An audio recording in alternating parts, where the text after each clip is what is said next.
Hey guys, and welcome back to Darkhorse Paranormal. Please don't forget to subscribe, like, comment and share. It helps the channel out, helps us bring you more of these podcasts each week. So feel free, sit back, relax, and we bring to you episode 3, The Lodge Lane Vampire. We'll start off again by going through the story by Tom Selman.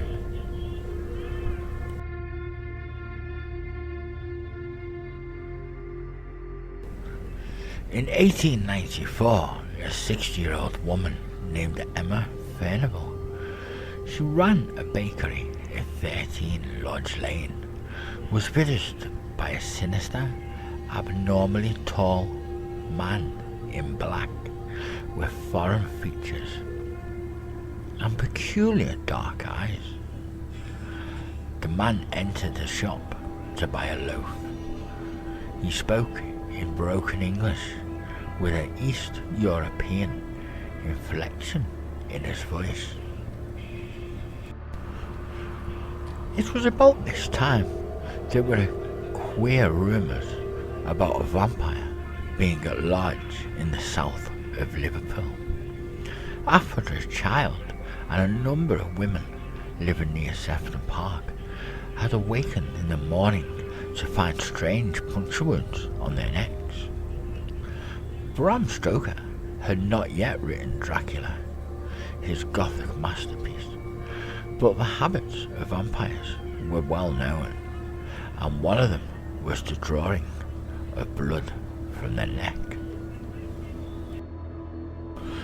The rumours of this vampire was also believed to originate from Eastern Europe, from places such as Transylvania and Hungary, and when the tall, thin foreign man with staring eyes remarked upon the beauty of Mrs.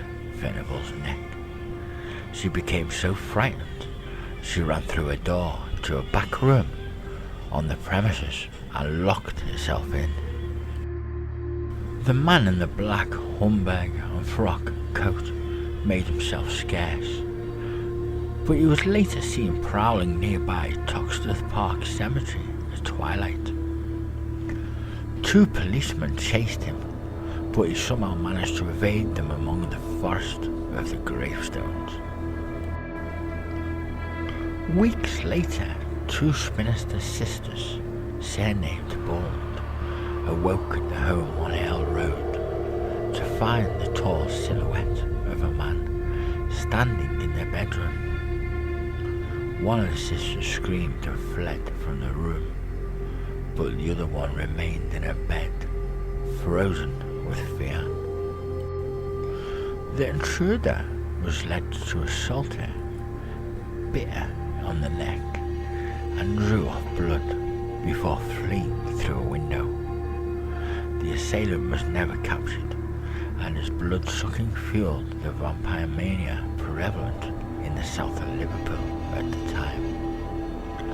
The reports of the vampiric man then subsided for decades, but in the late 1940s, dark rumours about a vampire who ploughed the area bounded by Lodge Lane. Smithdown Road and Ullet Road began to circulate in post-war Liverpool. According to the rumours, the vampire was well over 6 feet in height and was named Manilu. Some said his first name was Nathan. He was said to have lived at a crumbling Victorian house off Lodge Lane. He'd apparently been there for over 40 years, and at this old abode he had communicated a handful of disciples who had been initiated into his personal religion by participating in blood drinking. Of course, the vampire stories may be nothing more than hearsay, urban myths, and exaggeration. Yet, Mr. Tom Selman goes on to believe, say, He believes that there is more than a grain of truth in the stories of Malibu. In the 1980s, a wave of vampire reports rippled across several parts of Liverpool. Originating in Lodge Lane, a highly constructive self-styled vampire hunter, Victor Mordelly, set out to confront the vampire and lay it to rest. This vampire hunter was equipped with hawthorn stakes, holy water, crucifix, and a profound knowledge of these creatures of the night. Mordelly allegedly traced Manalu to his lair. I will now relate the shocking outcome of this vampire hunt according to Mordelly's testimony. In February 1983, a young single mum lived off a bedsit off Lodge Lane with her 8-month-old baby. Had the feeling that she was being watched. She was not the superstitious or paranoid type, but from the day she moved into the bedsit, she had the horrible sensation of being observed by someone or something next door, especially at night. In the end, the edgy electric atmosphere in the bedsit became so intense that the woman went to Wavertree Road Police Station. There she told a bemused constable about me feeling about being watched by something evil in the flat next door. The policeman said there was nothing he could do, just like he would today, but the girl began to sob and she hysterically begged him to send an officer to the flat across the road to her bedsit, for she felt as it was something sinister was going on next door, but it was hard for her to put her fears into words. To calm her down, the police officer promised he'll send someone around to look into the matter, and that night, as the young woman was watching the news at 10 to take her mind off the predicament, she was startled to hear loud thumps coming from the flat next door. She looked out the window and saw a police car down below in the street. She then realised that the police constables had responded to her plea and they were expecting the next door flat. They'd been the source of banking noises. The police later revealed to her what they had found in the flat next door, and the revelation resulted in the girl packing her bags. After they had broken into the flat, the two policemen saw that the previous occupier had painted all the walls black. These walls were dotted with mysterious pentagrams and other occult symbols. In the middle of the floor there was a coffin which looked over 100 years old. It was presumed it had probably been stolen from a tomb in a local graveyard, but it was empty and there were no traces of a corpse it had once contained. The nameplate was too rusted to be identifiable. Next to the coffin was a mysterious middleweight handwritten book on occultism, and next to this tomb was an empty milk bowl which contained a small amount of human clotted blood. When asking people in the street, no one in the street could remember who the occupier of the flat was, and he or she had never returned.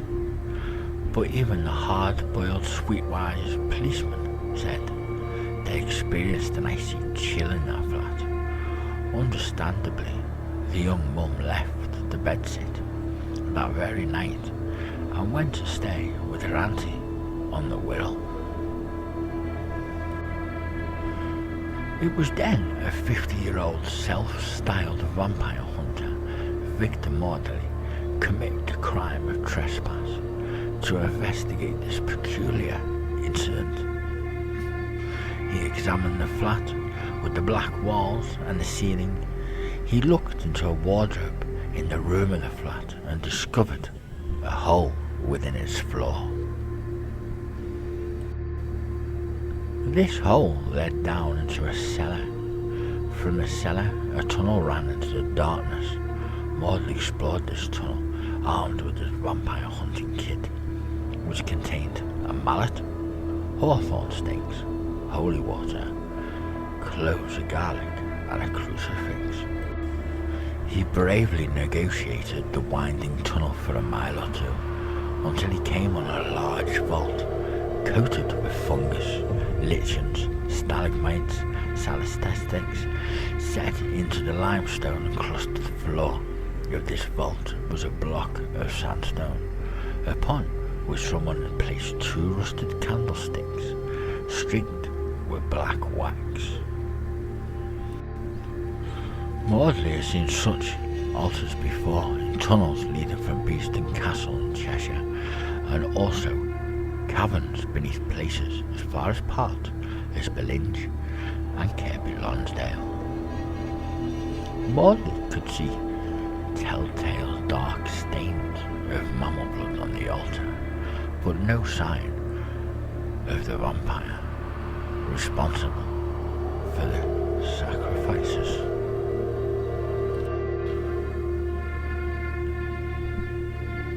Once again, the stalker of vampires raked the darkness ahead with the beam of his torch as he trucked through a tunnel that became increasingly more waterlogged with each step. After almost an hour, he came up on a glimmer of light in the roof of the tunnel. The palely winterly daylight bled through the crescent opening within the roof. Maudley could now see grim, grey tenements known as Foundery Gardens through the aperture. He looked at his A to Z map book, and he concluded that the secret passage he had led them into a disused railway tunnel. The only exit from this tunnel was blocked by a landslide of discarded rubbish, so Maudley was forced to go back the way he had come. And when he passed the altar, he heard a sound reverberate through the tunnel, and at first it sounded like the dripping of water that had percolated through the sandstone. Clouds of his exhaled breath bloomed in midair, and the glare of the torch as he became anxious. Then he saw Manaloo. Maudley claims in his unpublished books of vampirology that some of these underground bloodsuckers living in permeated darkness were devoid of eyes, but the vampire standing avert before him had large, expressive red, watery eyes. Maudley slowly reached into a satchel to retrieve a revolver loaded with hollow point bullets, tainted with hawthorn berry powder. With an extraordinary swiftness, the vampire flew at him, knocking Maudley on his back with a bony fist. The thing held him down by the throat and barred his long fangs. Maudley was then lying on his back with the strong iron grip hands of the blood-sucking friend, Manaloo, around his neck. The vampire knelt with his legs on either side of Maudley as he opened his mouth, ready to pierce the catroid artery. Maudley felt the ground in desperation, seconds from choking death, hoping to find the revolver loaded with the hawthorn strip bullets, but it wasn't there. Instead, his hand located a sharpened hawthorn stake, and in one swift movement, he pushed its pointed end through the vampire's gaping mouth, until it was impaled within the palate. The creature screamed as blood dripped and sprayed from its mouth, and it released a deathly grip, and then rose up, desperately trying to pull out the stake. Maudley pushed the soles of his boots into Manaloo's chest and sent him flying backwards into the darkness. Maudley then saw the revolver by the light of the torch laying in a puddle, and he seized it and began to fire at the tall, wheelie bloodsucker. After the third shot, an earthly figure fitted into the shadows with the agility of a startled spider. Mortley turned and ran back down the tunnel until he reached the cellar of the house off Lodge Lane. Mortley then rented a flat on Picton Road in Raventree. He wrote an account of his encounter with vampires in Liverpool and elsewhere. He went to a local paranormal investigation group and asked them to assist him in his vampire hunt, but they mocked him and decided he was crazy. Mortley claimed that the network of tunnels evacuated by the Edge Hill Mole Joseph Williamson under Liverpool in the early 1800s were now being used by light-fearing vampires, and even constructively suggested that Williamson himself may have been a mix between a vampire father and a human mother. John Burns, a member of the ghost hunting group, initially believed Mortley was a crank until late one night in 1983 when he pulled into a filling station in Wavertree. Burns saw Mortley running from a lane, pursued by two strange-looking men in black, each about 6'5" in height. Burns watched as one of these tall, skinny men picked up Mortley and threw him into a rubbish skip, as if he was like a rag doll. Burns went to Mortley's aid and saw from closer quarters that the Eppleham man's attackers were pale-faced with joined-up eyebrows and long pointed fangs. One of the sinister figures launched towards Burns but was struck by a car. Despite appalling injuries, the figure got to his feet, gave chase with its weird-looking comrade. Mortley ran with Burns to his car and managed to escape. According to Mortley, the two figures were centuries old, vampire compatriots of Manaloo. Burns decided that Mortley was not a crank at all and decided to join him on his quest to fight the vampires. I could fill a book with the tales of Mortley and Burns, and who knows, perhaps that will happen one day, although Tom doubts many would believe my accounts of their nocturnal adventures. Believe it or not, vampires are still being reported today. In January 2005, vampire mania swept Birmingham after the newspapers reported a Dracula-like attacker on the loose. The Birmingham vampire was even reported on the highbrow pages of The Guardian. The vampire reports are also available to see online. According to Mortley, Manaloo was still at large across the northwest after dark. I remember an incident many years ago in 1990s in which a Dewbrook man was going to a filling station at 3 in the morning to buy cigarettes, and whilst on his way a black limousine pulled up and two tall men in black suits seized him by each elbow and pushed him into the back of the vehicle. The man was resisted but felt an electrical jolt through his chest, perhaps from a stunner. He became groggy and the limo was driven to somewhere in the Toxteth area because the captive remembered passing Lodge Lane Library. The abducted man was taken into a house and down into a spacious cellar where a man sat on what could only be described as a throne. It was a high black seat of marble featuring strange gargoyles and carvings of serpents. The man seated on it was bald, and although he was sitting down, it was clear from the usual proportions of his torso and limbs that he was very tall. His face was so pale it looked as if he was wearing makeup, and his eyes protruded from their dark-lined sockets. One of his fingers he wrote a large ruby ring, and his suit looked as if it was made of black velvet. His shirt was dark blue and sand. For a few tense moments he surveyed the captured man, trembling between the two heavies before him, then announced that was not Cleverer, or what sounded like that name.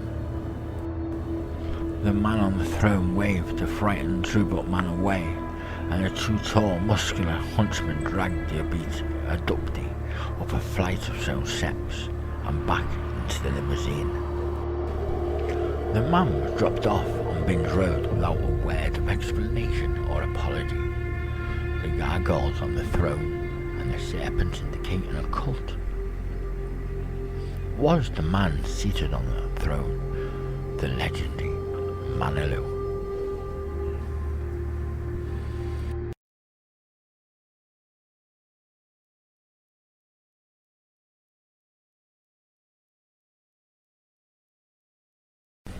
I think we'll leave that here with the story of Tom Selman and the Lodge Lane vampire, and let you come up with your conclusion. However, at the beginning of the story we noticed that there was only a handful of items this self-proclaimed vampire slayer was armed with, until he went down into this hole, and then he turned up to be carrying a revolver.